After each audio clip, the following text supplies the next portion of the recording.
Samigra Amba.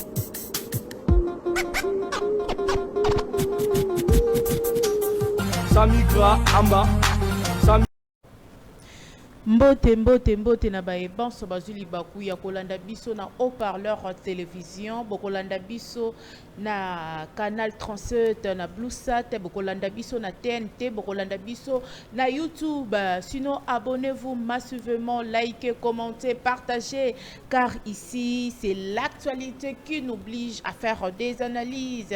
Mingi penza ya koloba ezali lelo ya ebele tokosolola yango e kolala kolamka ezakobengo tangu tatanza komba au bomba biso to lala to lamka to lobaka lokumu pe masanjo liaison epai na ye mingi tokoti na bango janvier e bakomi lelote basili kokufa menzamba pesi ngai na yongolu tokoma kati kati lisusu bolanda ngai na etando ke etuluku ya bato ba otala biso ba olanda biso. Merci pour la confiance ndenge bo mesana kolanda émission na bino ya chaque samedi na 13h juste Star HP ezanga wa bino Samigra Amba, la Cléopâtre de la presse congolaise. Ndenge kaka na lobaka pe na kolobaka yango. Ici c'est l'actualité qui nous oblige à faire des analyses. Un grand merci à mon DG Mukendi Gershon, mobile ya pembe certifié, et à mon DG Rico Kokeriko Lufungula Yaka Saint-Esprit aka toujours nabiso awa. Et un grand merci aussi à Elohim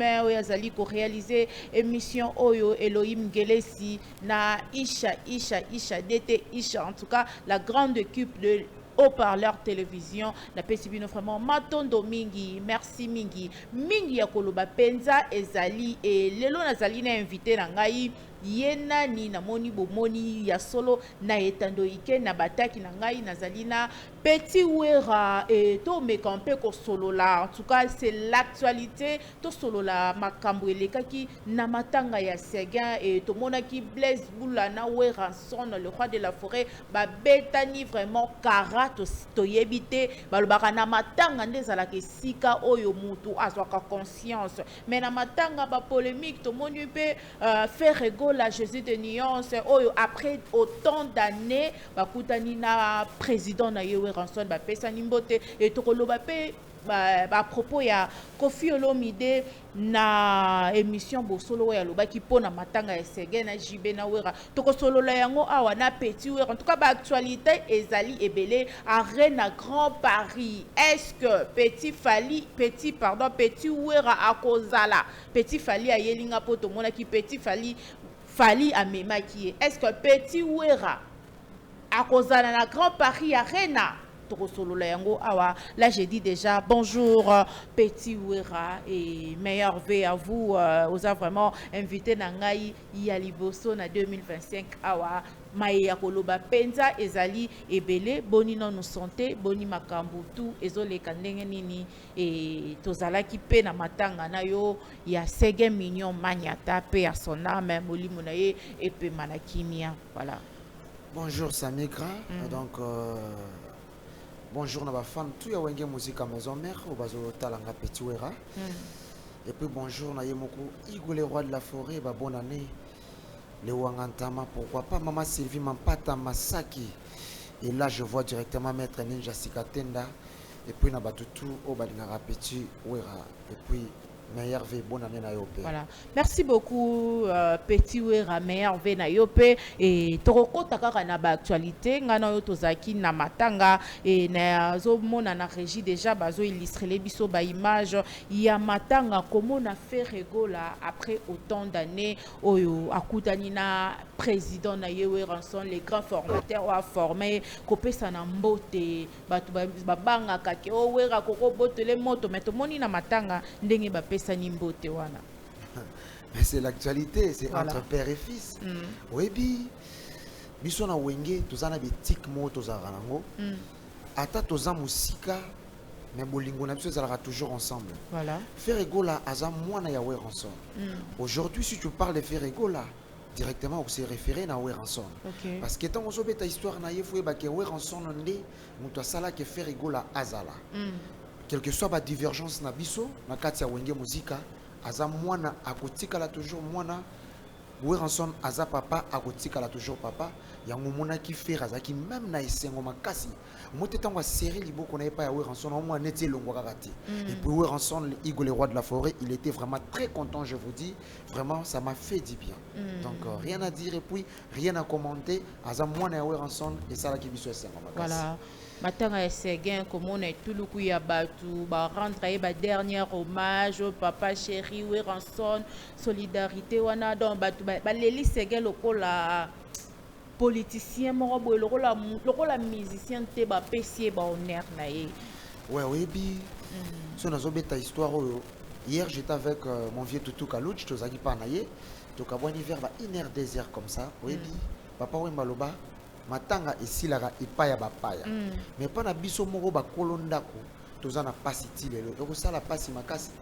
na butukutu mutu azongisianga ntina pale eza maître Fikare que je salue en passant amemaki nga na kar na ye ntina pale donc toza na souci wana ndenge chef na biso papi kakoli ya machine alelaki trop et puis papa chéri aleli ntina cimetière alelisi même camarade na ye Weranson vraiment ça a dérangé tout le monde paix à son âme donc nazo ngobeta histoire ngo mingi te mais nzambe ndi mutu apesaka ye mpe kaka mutu azwi donc faut te rendre témoignage nini okopesa ya Seguin mignon maniata ouais naza na témoignage na ye je m'en souviens jour anniversaire nanga nabite alors lelo za anniversaire nanga na côté la papa chéri na pale na komelaki na moni a répondre te nabite ewa za razolala to na côté na pale na moni siko na veranda vena nga Seguin vanda yoana ah on sonne ndeni na bien non ça va lelo za nive nanga ngone yo côté la nanu papa chéri papa chéri azolala te mais aobimandika kala mingi te donc asisi ekoloba te directement papa chéri abimi papa chéri amutana ya bien de la forêt de la forêt ozawa nabi nazawa prise webi na betela histoire anive nanga bi la réate mambo ebele ke pas Seguin na on pas président Seguin on a mis $300 à pesinga ko pesa pesinga $300 wana nena kenda bintsona yaka na likukumane wana azui sous $150 $150 à pesinga lui on a baxé na compte nanga et puis après un mois de bazo annoncé nga sous mambo baliwana ye je vous dis tala souvenir on a ça na ouais vraiment donc paix à son âme paix à son âme molimo na epe manakimia mais to monika na matanga wana ba 12 beta 1000 rola wenge ba kolo 12 qu'est-ce qui se passe entre Weranson na Blaise Boula oyo apesi batu nyonso mbote apesi Weranson mbote te Samika nga na koya na émission na te pona lobela mambo Blaise Boula Blaise Boula sa grand frère mais Blaise Boula impoli aza indiscipliné aza impoli aza indiscipliné indiscipliné oh ouais on a une tradition na ye aza impoli aza indiscipliné oyebi mais quand même aza kolutu non pour traiter bon bien sûr que oui la Cléopâtre nous sommes des bantous très bien au moins il y a un certain temps ils ont ba lié moko ba sala un peu semblant tala mutu lokola Weranson Blaise Boula zobeta ekara et le bel Weranson est loroté Weranson kuta seki aujourd'hui si ou Blaise Boula et Blaise Boula c'est Weranson ni tété Weranson ni tété wenge musique à 4x4 présent Jibin Piana mais Aero Blaise Boula c'est électricien pardon mais Aero Blaise Boula c'est électricien mais peut-être mon bo benga epena chaîne bino c'est la même ba courant ah si ça on Blaise Boula ce qui wera na JBT mais Aero ngaza binze moko balobaka alorotaka na se atomboli likolo Weranson azoi na makambo ba courant atomboli likolo comme ça leader le to bien leader il y a février vous comprenez quand même il faut applaudir Weranson Blaise Boula n'avait pas l'actualité ozobeta masolo zotanga kombo na c'est parce que Weranson azalaki et puis azu moi opportunité à koya na matanga comme otanga lisu kombo na parce que biso nyoso to ebito tanga kombo na kana février tu vois et pour le 14 février Blaise Boula a la chance makasi de saluer publicité au sala plein mais plein wana faut à garder yango ezala kaka parce qu'après le 14 février sort na yozani ce que moi je retiens Blaise Boula faut azana moi respect et puis faut à respecter quand même culture na biso ba bantu notion wana ya respect c'est très important pour le aînés oui puis mukolo azana faute est-ce que bien oui tu vois donc aba sangu azana intellectuel talaka mtaba courant donc musicien te mtaba courant yé musique wana bakotisa ye donc yé adiembela président Jibin Piana tali master na école Aïe na boulotte, aïe na Antsone. Nana massa nanga moko boya chiki banini. Mais balobi pe vientone we rakenda ni pe mabe koloba ke ya liaka ba mbongo ya ba famille ba musicien oyo. Tout confondre vérité. Voilà. Hein? Na lokutate. Très bien. Weranson azalaka toujours social. Très bien. Weranson est là toujours pour aider les veuves. Weranson azalaka na souci ya bato. Yo lingaki Weranson abomba information wana poye ala taber wana. Parce que Weranson aussi travaillé là-bas. Je sais, oui, l'histoire. Très bien. Weranson a moni Mabé, a dénoncé Mabé wana. Le ministre Constant Moutambazo, c'est tout dénoncer Bakulunat. Parce que Weranson a moni Mabé a dénoncé Kimoyibi ya Blaise Boula. Merci beaucoup. Yo Moutolobiango Kimoyibi, il y a vieux Blaise. Vous comprenez? Donc Weranson a séparé là qui n'a pas. Tengate na lobby ndenge zo lobama. Bon, on appelle l'indika mambo oka yo lobby. Donc Weranson tellement a séparé là qui n'a pas a dénoncé un souci à Batou au Weranson. Ni tete sa Weranson pourrait bien croiser les maboko avant d'inaé. Mais le que ça qui a dénoncé un eza souci. Et puis pour aller plus loin, vieux Blaise avec ça la journée à l'okuta donc à falsifier qui m'a cambré belé. Vraiment je suis désolé, Weranson a été toujours social. Na ndenge na ebeli Weranson, na ndenge Igor le roi de la forêt a dit Karabiso, je crois pas ce qui vieux Blaise a qui ko pesa presse mbote, presse ngaraboya non. Parce que Weranson a gardé la rancune. Mais acte sali, je crois qu'il y a un peu de tellement qu'il y a sila naie. Weranson peut le coup la salana mawa à PCP base, à PCP moi actualité. Est-ce que Weranson peut s'attendre que c'est la mbote à faire? Maza moi naït. Ok. Abandé qu'on s'attendre mais c'était une obligation. Une obligation par rapport à faire et au PC mbote. Oui. C'est son fils sur le plan musical. C'est une obligation pour Ferré. Et puis président Ferré, ça a un respect ma casse pour Weranson. Voilà. Et puis Weranson a l'ingarabana naé. Au mona qui na festigola. Voilà. Weranson a kende ko beta. Weranson pour aussi global. Il y a un Weranson c'est un culturel ou l'équipe culturelle ni son RDC. Voilà. C'est ça. Voilà, ça continue, ça évolue et tout le monde a bisogno son abilili ndenge événement yango ezalaki ngano yo tozaki tozo bande komona héritier RP ayaki ayeko pesa pe bakulutu na mbote batu pe bakomi ko sala ba analyse yena ferré ba pesa na kimbote te pourquoi. Oh, on est à bana na parler na ngoma ndobeta ngo libanda te. Bana mapasa balala kambetu moko me balota bandoto moko te. Très bien. Muto mtazaka na ndoto na ye. Et ça bana na so bana ba conflit bango ba bongisa mais ce qui est plus important, baza bana ya Weranson, bazo ça la fierté ya Weranson, bazo ça la fierté ya musique congolaise. Soko landi héritier na télé a fingera jamais faire. Soko landi faire a fingera jamais héritier. Donc ça n'a rien à voir. Mais na wenge biso nyoso pe to ça na ba conflit quoi. Mais na wenge za na ngobongo ona lande odile manzaka lobi babo mana. Wenge za na ngobongo mais ça va bien pour na to pesa bino ba internaute bozo ba vie non. Ce qui actualité on est atteint bozo la suivi ta. Beaucoup de salaire ndé. D'autre part faut beaucoup misara Weranson hein. Franchement je vous dis. Après ça ba actualité. Après ça ba actualité, après ça ba internaute mbongo vraiment Weranson c'est l'incontestable. Voilà. Vraiment. Ba propos ya Koffi Olomide na motuna batuna ki epona matanga ya Sega lobi apesa ki déjà mes condoléances na famille Pela na Boro Pela Alain Pela parce que Azaï il y a famille na ye mais apesa ki JBT. Oui bi, moi je me pose tant de questions dans le président Fachi. Vous aurez idée au Kenya sa Verando as l'ambassadeur. Vienani Verando. Rando Rambo te. Ngazolo ba Verando. Verando. Azo pena idée au sa Verando. Passeport. Moi je me pose tant de questions. Est-ce que Vierando azara vraiment intellectuel? Vierando Rando. Nazolo Vierando. Est-ce que Vierando azara vraiment intellectuel? Bon.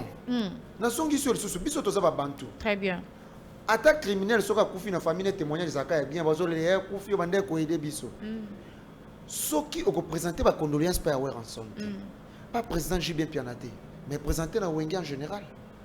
Présenter la culture congolaise. Bon, culture congolaise, tu perds des abyssaux artistes. Les gens vont te comprendre. Mais aller plus loin. On va présenter Vieux Rando.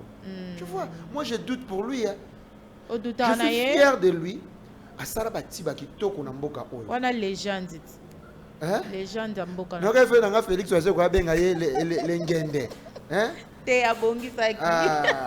C'est que ça dans les gens de bière. Il y a les gens dans Masanga, encore ba bière brine et ça va drink au perdre au commis yolela. Donc je comprends moi pas comment je suis là. Virando, les gens, Masanga Mamakasi. Donc ce n'est pas Masanga Makasi. Yamakasi. Asa modèle à suivre.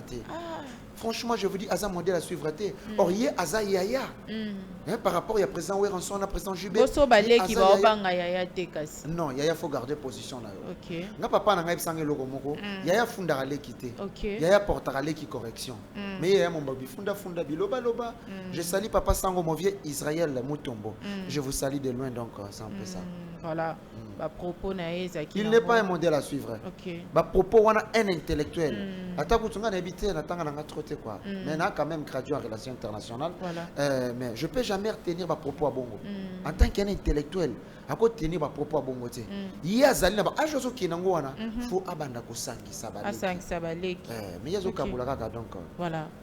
Voilà, merci beaucoup. Abonnez-vous massivement, likez, commentez, partagez. Et vous avez vraiment malonga makasi. Il y a Willy Moucheni, le véritable et l'unique code amboka mesena. Qui ça rappelle code mondial? Code mondial. On a pensa de génération en génération. Dans sanité, il y a Théo Zambo Tamoto aliaka dollar et là il y a Théo et Yannick Kuba Mufinuku d'Afrique. Il faut battre la souka. Yaya Yannick Kuba Mufinuku d'Afrique, Yaya Emma Baka na Milan Balobi Kombo et Yebana. L'actualité nous oblige à faire des analyses et Arena Grand Paris l'isolo yango et Indengenini Arena Grand Paris Petit Ouera Orosala enlever les rideaux Arena Grand Paris l'isolo yango et Indengenini ça déjà le 15 février à 2025 Arena Grand Paris avec Wenge Musica Maison Mère. Ça migre.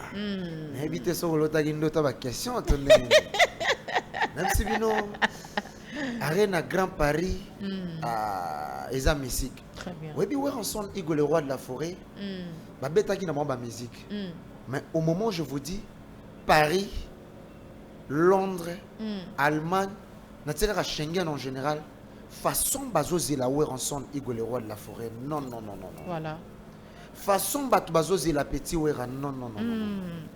Donc il a eu Sabino bana poto to lança qui déjà opération somba billet na yo. Voilà. Ba spectacle auto sala.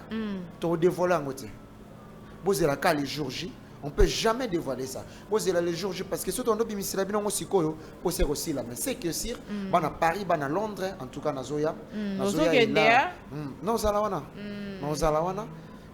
Et là, j'en profite directement de saluer Maman Claudine qui est ma femme en espèce. Voilà. Pourquoi pas, président d'homme dans l'île. Il y a William Pessienne, na Pessimino Bambote, président Marcel, Batutu à Londres, Banatu à Paris, Petit Ouera à Rosala à Paris. T'es faux à la penza, Petit Fali à Kenda. La comparaison n'est pas raison. On a félicité à frère, c'est encouragé. Petit Fali, mon biso na wenge. On s'en apprend na biso lo moko. Très faut qu'on dise même temps au salamakam. Biso boya dans le wenge parce que biso moto za ba formateur, biso moto ba polo 12. Petit Fali, je vous salue en passant, c'est encouragé. Il faut qu'on encourager la jeunesse congolaise quoi. Voilà. Donc c'est un peu ça. Soit Kendaki Paris. Pour moi, ce n'est pas aussi une obligation qu'au Paris. Je fais déjà la fierté de voir ensemble, même à Kinshasa, en Afrique, partout dans mon Kimona et Bani. Donc, c'est un peu ça. Mais faut qu'il y ait des gens qui déjà yoza sozi ya yoza petit wera faut grand Paris arena na ozala so zangi et ba warrior ba gagner bino 1-0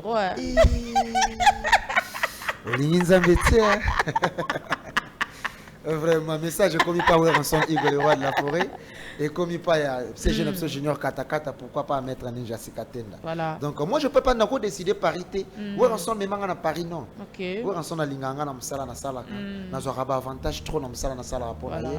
Donc OK nanga Paris c'est ouais ensemble tu décider en gros. Donc c'est un peu ça. Voilà, ça continue, ça évolue. Et tu as la poste à ton mona, Petit Ouera, na Arena Grand Paris. Et que ça, là, vraiment, malonga makasi, tango mataka na drapeau. Donc, ça, là, na martyr. On les a rappelé qu'à stratégie à Ouera et moko. À sa stratégie, Ouera ensemble. Et ça, ça, on dégaine une peli kambango. Non, Ouera ensemble, on a matisanga na podium. Non, Ouera ensemble, à ça, na bola mouebele. Voilà. À ça, vraiment, na bola mouebele na vie nanga, je vous dis. bon nzamba pe ça ira via moulai o azo sala et puis o azo préparer ko sala ponanga wera son na matisanga na podium ezalaka après junior piana moi na président Jibin piana président Tali ezalanga na matara tigana mati junior piana atali onsone yo matite na biti président bon matise la ngai obiton na matana ningisa stade wa. Et puis c'était la première fois qu'on a Weranson. OK. L'avantage le même jour on a na Matisson maman la concert c'était le lendemain. Na kutana Weranson le 29. Occasion ni okutana na Weranson. Non, exact une occasion le 30 juin. OK. Au président Abisso Amadou Djabir que je salue en passant. Organisé que tous les Wenge basanganaka. Webi je m'excuse. Na kutana président Weranson. Président Weranson a le 29 na soir. Tous allez belé na ba DJ Tigana. Tant président ya mbala liboso. Aya pesanga mbote mayeba déjà ndako mona amona nenga jala ba réseaux sociaux na banda kolenga ponga na sala bilo musu esekisa ke fort tana ba page na tianga tout le temps na lenga pena na soirée wa webi to tambola na presse butu mo mbati tongo po vane ba policier ba bengani biso libanda mais presse a se permettant a ekoluka biso libanda koti sa biso tina kati voilà to komi na tongo ba démarrer car ba kena ta la car pene freiner atini ba benga ngata on aye atali talinga abisenga omoni yo avant na match podium il faut jouer drapeau ya RDC ba petit basala na sima donc aibisio a Weranson yombo mona na stade de martyr na mataka na drapeau ya Samia tiaba momi na sima to pesa loyalo et puis ah non donc on le bila trop Weranson te po bola moleke vraiment belé voilà bola moleke belé par rapport à to monara Kofi à Braza par rapport à Viera Mboube la raté mais Weranson le roi de la forêt Igwe papa n'exaucé na gladi ayamba yo maboko au fungwama. Je salue mon frère Fadiez Fadiez Sonia Mbeli babeta ngoli Kofi masanga na Brazzaville ye asala choix ya mabe aki okota pa ya Virando asani ni choix ya mabe asala kali kopanando kiteli kele manando kite soki batu basili aruya yo. Oh, Kofi de Braza sala choix ya mabe. OK. Ya omoni masala ngai to ko bien ke kombozo wana te ngabe na ngai pauvre mboka. Oh. Na bien na ngai pauvre mboka masala nga Fadia za sala choix ya mabe. Ya mabe ya mabe. Vous comprenez? Même Zambazo Sunga et pas jouer Fodé na mamunaye. Venez se faire revoir Mambo Belé. Voilà. Verando pena faire revoir Mambo Belé. Vous ça là est bien. Parce que il fait la fierté de la rumba congolaise. Très bien. Donc faut revoir Mambo Belé pour Azala pena icône wana Azala lengende ya bien. Donc c'est un peu ça. Lengende ya bien. Weranson yamba maboko ofungwama. Ya ofungwama. Wenge musique yambanga maboko ofungwama. Mama Sylvie Mampata yambanga maboko ofungwama. Frère Patrice yambanga maboko ofungwama. Ya Jonas Sebesa yambanga maboko ofungwama. Pourquoi pas Ginko ya yambanga pe maboko ofungwama. Oluka to yeba tata msubo ape makila ma poko kokana makasi boye. Wana mama Zambeti. Yo ngana kokana nani? Nakokana numéro 1 donc nakokana nani? C'est un peu ça quoi. Et dans ma casse dans Arène à Grand Paris, tozela petit Wera à Rosala wana pour na kosepeli ça toujours mais mutumora ebisingai ozo mataba moto trop ozo tambwa na image ya Wera sozia Wera mais toujours na moto petit fali kuto na car yozara moto kiti wana azali kola moto nazoya ezo généoté aux la ba grand na sima na yoza vraiment pemene ya Weranson Igwe kota la moto tse oui ninza moté oui question na yo oyo et c'est ici maître Martin Mukoma le jeune ici ngana na bato mbongo na bato mbongo na grand frère propre Atom se choco ngana tambola na ka mais ye wana ka ndo tanga kombonika ye wana mais c'est normal faut na tanga kombo na ye voiture n'a un problème grave tes moteur car pas mandé et kotagi mai pas même 2 semaines na banvou la Kinshasa est-ce que Atom se chou pas mis à $600 na somba moteur à voiture on est grave asomba est-ce que Yannick Kuba mo fini coup d'Afrique pas mis à mbongo na somba Kuba tala kana yo ko ba moto otambo na image ya Weranson mais ce que son tiki bango nyoso na ti ingénieur Roland ya Konda le Kisimiti ou bien ya Willy Moucheni code mondial mtape ça mbongo belé na sana studio mtasombi banzembo nyoso dis-moi un peu. C'est pas grave. Ils ont encore juste temps. Mouton, ils ont le RDC en Rwanda. Le ils ont RDC en pays. Et ça, c'est grave. Babi, vous me souhaitez belle. Ouera. Ça la voyez. Non, ça la nuit, maman.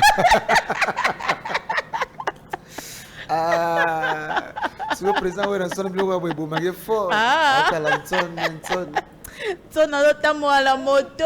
olukelinga kare Olati pe pembe. olukelinga kare osepela prochaine émission tonto osala omoni eloko asiki ekota bato bazolanda po petit fali penza makambu olinga petit fali te tosaka ndenge ezalaka ndenge makambo yango ekendaka te là directement je salue le président Fali Ipupa esika azali donc pesi mbote oza suspension te oza suspension ni Wera Son na makambo wana te Wera Son alingaka baartiste nyonso basala fierté musique congolaise vous comprenez voilà alingaka nde baoyo bamankaka ye te petit président Fali alekana na tv tafingi Wera Son voilà et pour une éducation oyo nazwa na wenge nakofinga jamais président Fali je salue Gogan Totorino moto na tembe héritier Watanabe yatika ngata zala nanga toujours parce que petit Wera je suis toujours derrière toi donc otangi kombo héritier et moi nungu polémique oyo ezoleka ye na Fabrigas okoloba nini certes ke bango nyonso bazaka bana na yo bakana kati ya wenge so na loba nini loba bino baba songi wana mambo bana na ngabo tikela ngana non eza songi te parce que ba memara makambo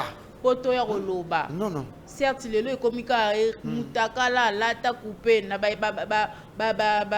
concert na bango nyonso na bomwana hein ba para bando embela bana ba héritier mutakala excusez-moi le terme non wana yo mutu wana ba propos na fois simango na ba propos na ngate ba propos to omona na ba concert ndenge ba c'est important na yebi ngote héritier Watana baza mwana nga Fabrigas aza mwana nga le linge sale c'est lave en famille bango nyonso ba sala ka fierté ya Wera Son et puis ya musique congolaise donc c'est un peu ça o reprocher musique na biso nani bon on reprocher musique na biso ba insanité comme trop comme bêta na pena ba balle réelle ya Benjir ce n'est pas bon c'est ça hein c'est ça que vraiment faut ça la musala nango ce n'est pas bon nous avons des enfants voilà nous avons de la famille tous en parents toko Benjir ce n'est pas bon et on va pays mususu ebele bakangi ba TikTok on a besoin ban vraiment ministre na biso ya culture et art et puis c'est ça que botala biloko wana TikTok na biso nazomona bandeko na biso basi bakono bango ba danser donc finyo so koma danseuse n'habite pour na tirer mibali to nini il y a trop des insanités voilà trop des insanités vraiment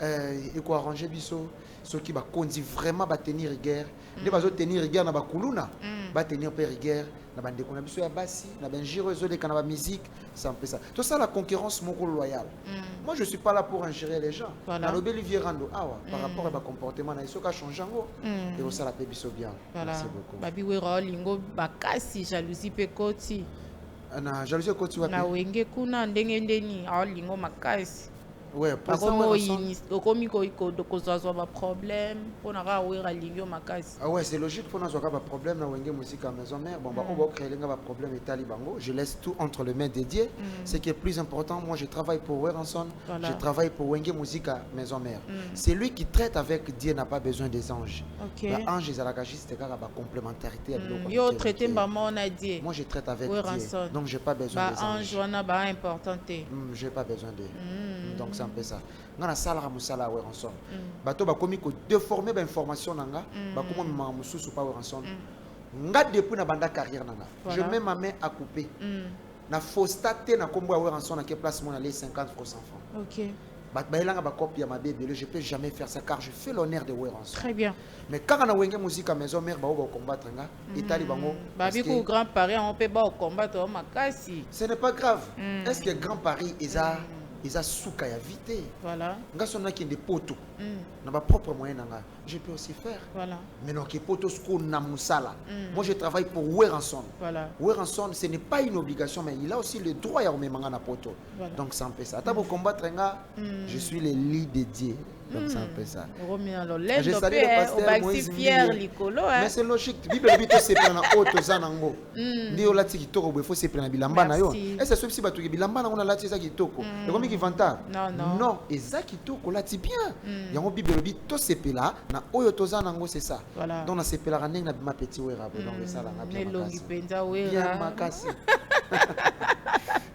ça continue et donc na biso lentement et sûrement à la fin etandoike et akobe ngonga vraiment ba minutes ezo kende nango bo s'abonner massivement bo liker bo commenter beau partager ba programme na yo moko na nous personnellement aux Ouais, disque je suis en plein studio, je travaille, nous avons travaillé album nanga, on ne sait jamais. On ne sait jamais. On ne sait jamais, donc c'est pour bientôt.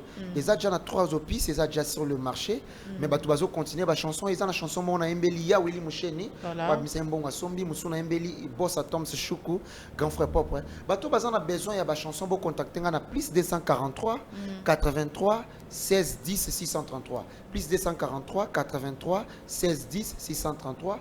Vous s'abonner à ma compte nanga na ba chaîne nanga bobetika ka Petit Wera officiel TV wana chaîne nanga ya YouTube et puis TikTok nanga Petit Wera Yangiama vraiment batunyo so o ba soutenir ba musicien congolais je suis là pour soutenir nga parce que na pour nous conquérir motuté mais je suis venu juste baxelo te na musique pour baxaper le roté mais na ka ba poussa na mukinga pe na kota na servir ka ba fan nanga donc c'est un peu ça minga lobezate je voyage déjà dans 2 jours nazo kende Benin nazo ki assister na mariage ya prêtre moko ingénieur Olazi Akonda le kisimiti papa na de Gaulle mutasombelanga voiture o chobeba et puis soki na longwe wana nazo orchestre nanga zamba musika nazo ki na bango Lubumbashi donc c'est voilà, ça OK Lubumbashi tozela quand disque ouais disque bozelango vraiment dans 1 mois parce que nazo sala ba clip est commis presque à la fin donc bozelango dans 1 mois s'attendre peu featuring na vient sonner ça peut bien tu vois les alara déjà ça pour la chanson mon embeli maître Martin Mukoma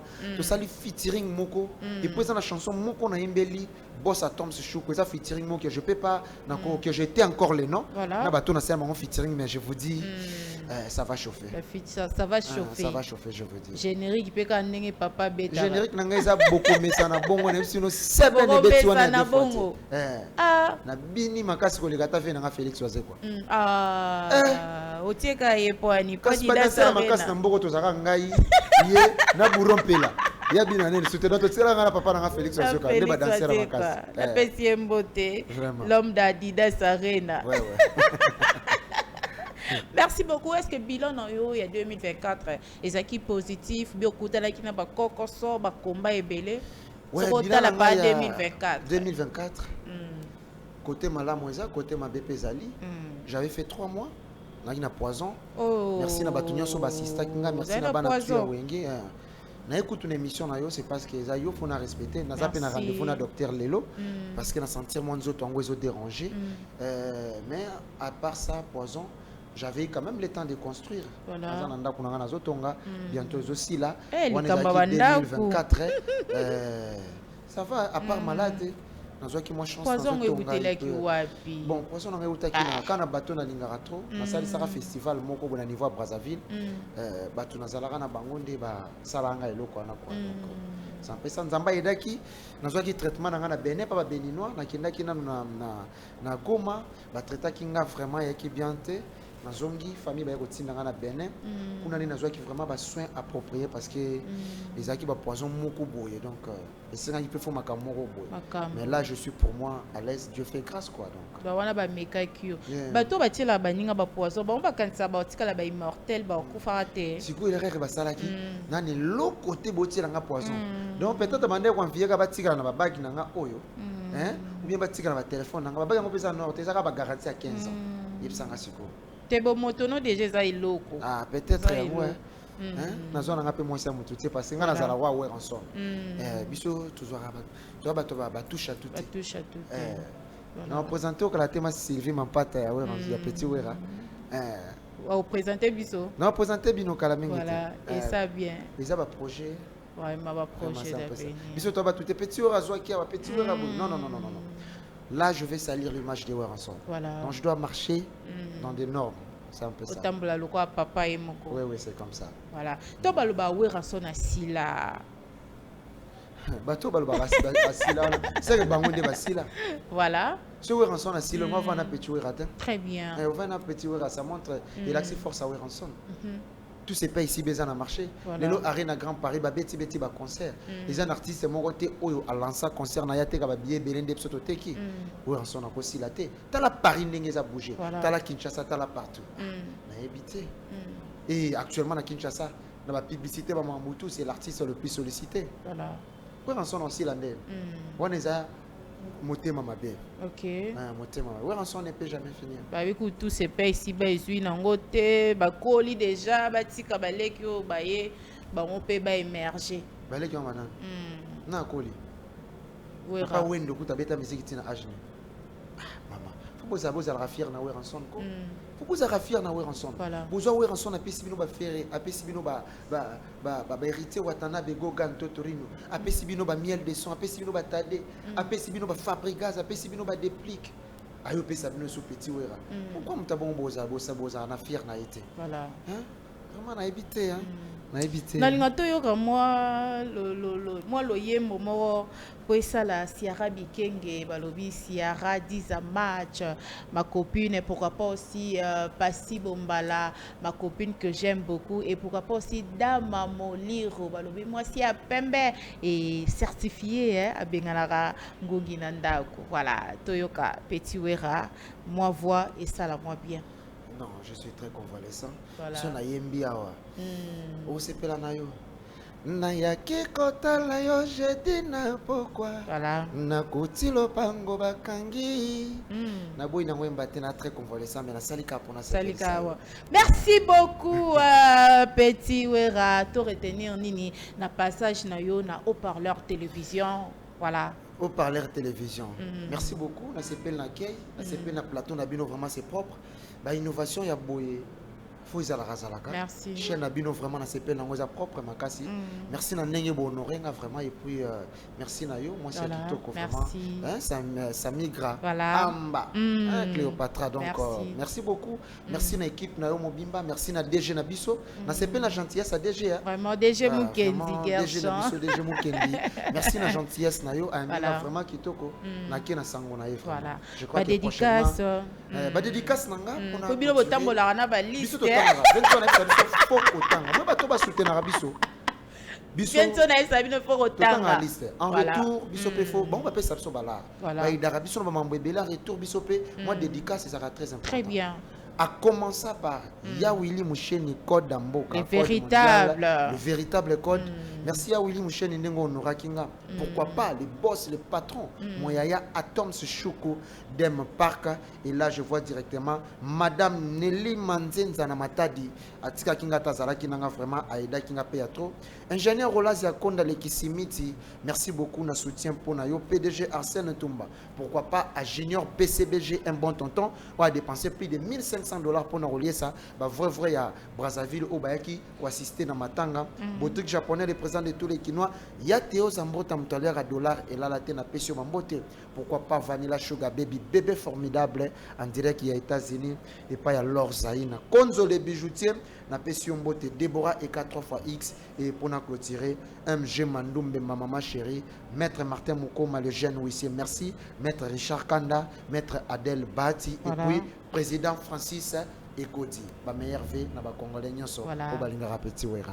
Merci beaucoup Petit Wera et moi aussi c'est à moi aussi de vous remercier Yako. Il y a vraiment parce que c'est pas facile mais on aurait quand même ngai, on aurait émission nabiso Star HP en tout cas Nazong Selopé à Sincère Wana. Merci beaucoup et namoni vraiment simplicité et ça lit bien parce que le comment obenga muntu sali obo mais biso nyonso to salara musala moko po biso to zala bino pe biso pe poto zala ezaka après ces appels musique ça marche de pair et tambolara de pair et un grand merci aussi à mon DG Rico Lofungula balobi Saint-Esprit yara toujours na biso kokeri ko sosa mobali ainsi qu'à mon DG Gershon Mukendi Mobali à Pembe certifié ainsi que à mon avocat de sursure maître Christian Bassansi na Pesiombote pourquoi pas docteur Dieu merci beaucoup le papa na prince Arthur balobi couple pastoral papa pasteur Alpha Bokolo balobi ya maman Flore Bokolo depuis Irlande na Pesibino Mbote ezakinga wabino Samigra Amba la Cléopâtre de la presse congolaise.